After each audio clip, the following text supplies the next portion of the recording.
नमस्कार, आप देख रहे हैं लाइव लगातार। और मनरेगा घोटाला और साथ ही साथ माइनिंग लीज और सेल कंपनी को लेकर के आज सुप्रीम कोर्ट और साथ ही साथ हाई कोर्ट में सुनवाई हुई है। और सुप्रीम कोर्ट में साफ तौर पे कहा है कि अब छुट्टी के बाद जो है इस पर सुनवाई होगी। और अगर हम बात करेंगे हाई कोर्ट की तो यहाँ पर भी सुनवाई हुई है और क्या कुछ सामने आया है, आइए सुनते हैं अधिवक्ता राजीव कुमार को। तेल कंपनियों के मामले में आज उच्चतम न्यायालय में सुनवाई हुई थी और माननीय न्यायालय जो है सब इसकी सुनवाई शुरू किया माननीय न्यायालय ने।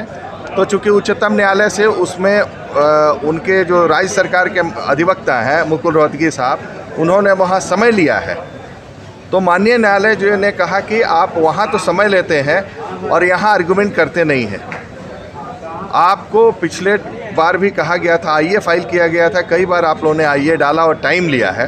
ऐसा तो नहीं कि आप एडवर्सरी लिटिगेशन जैसा एडवर्सरी लिटिगेंट टाइप का बिहेव कर रहे हैं, क्योंकि एक्सपेक्टेड नहीं है पीआईएल में एडवर्सरी लिटिगेंट जैसा बिहेव करना। तो राज्य सरकार का जो अभी तक का एटीट्यूड रहा हो, एक माननीय न्यायालय का कहना है कि एडवर्सरी लिटिगेंट का है, जो नहीं होना चाहिए। अब इसको 23 तारीख को रखा गया है, चूँकि सिब्बल साहब की तबीयत ख़राब थी और माननीय जो एडवोकेट जनरल साहब है उनकी भी तबीयत ख़राब है। तो अब उसको देखते हुए माननीय न्यायालय ने इसको रखा है 23 तारीख को। ऑनलाइन यानी वर्चुअल मोड में इसकी हियरिंग होगी, सभी लोग कनेक्ट होंगे और उस दिन जो है कोई समय लेने का कोई स्कोप माननीय न्यायालय नहीं दे रही है। सबको आर्गूमेंट उस दिन करना है।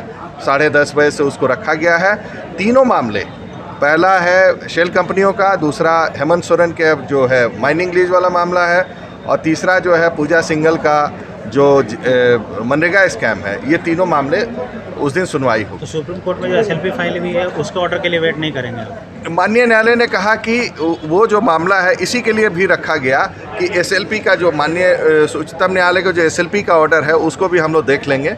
लेकिन जहाँ तक हम लोगों ने अपना रखा पोजीशन कि आर्गूमेंट हमने किया कि हम लोगों ने सुना है कि माननीय न्यायालय के समक्ष जब इसको डिसमिस किया जा रहा था तो डिसमिस करने की परिस्थिति में राज्य सरकार ने उसको राज्य सरकार के अधिवक्ता ने रिक्वेस्ट किया कि इसको रेगुलर बेंच में ही सुनवाई की जाए। उस पर माननीय न्यायालय ने कहा, लास्टली एग्री हुई माननीय न्यायालय की, उसको रेगुलर बेंच में हम लोग रख रहे हैं।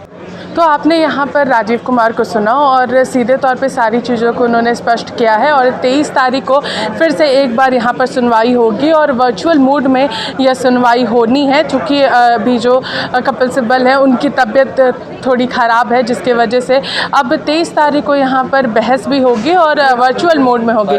साथ ही साथ अब हम सुनते हैं ईडी के जो वकील है SV राजू, उनका क्या कुछ कहना है। सुप्रीम कोर्ट में जो हुआ उससे कोर्ट को वाकिफ़ किया गया। कोर्ट को बताया कि सुप्रीम कोर्ट में उनकी तरफ स्टेट ऑफ झारखंड की तरफ से बहस हुई। सुप्रीम कोर्ट जो है उसमें इंक्लाइन नहीं थी एंटरटेन करने को, इसलिए उन्होंने जो है उस मैटर में एडजर्नमेंट मांगा और वो मैटर गई 11 तारीख को ये कोर्ट को बताया गया। और यहाँ पे जो झारखंड स्टेट ने 2 ग्राउंड बताए एडजर्नमेंट्स के।